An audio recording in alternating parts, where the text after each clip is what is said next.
uncle took me to the British Museum to have a look at Greek and Roman art. And when I was there, I was 5.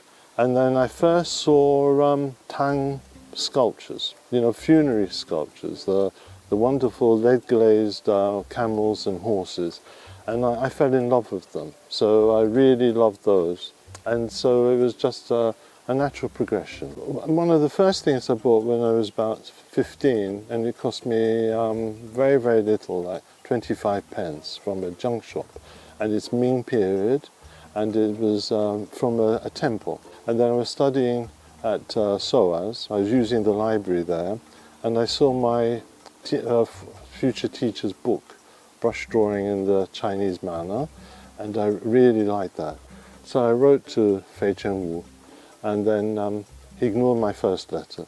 So I wrote again, and then he accepted me as a student.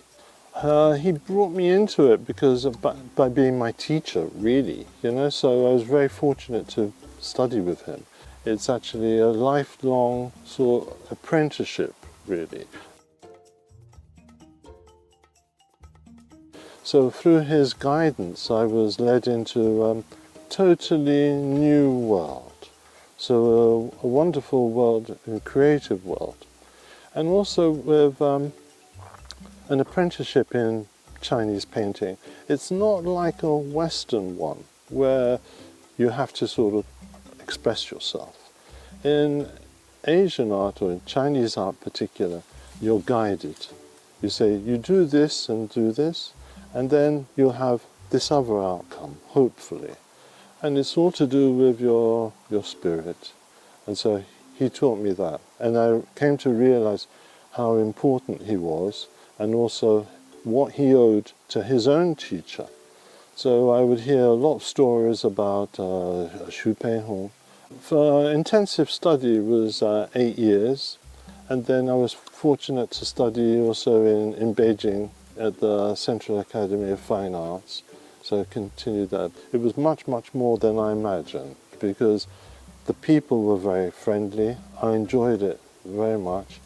And then also I was able to travel to places I just copied as landscapes. So in Anhui province, I went to Huangshan, and then to Guilin.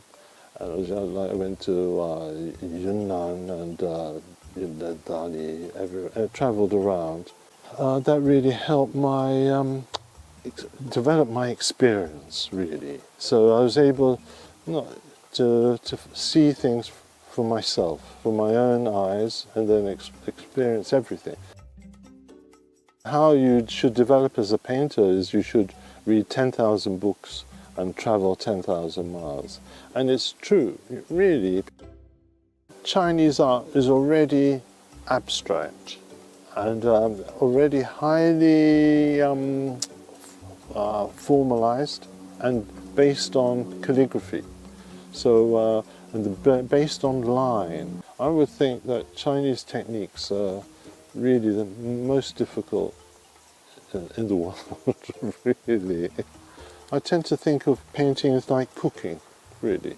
So basically it's a Chinese dish, but I might add some elements from Europe or something from Japan. So I was drawn to Buddhism, Chan or Zen Buddhism, and then also a particular practice. So through the tea, through the chado or chadao.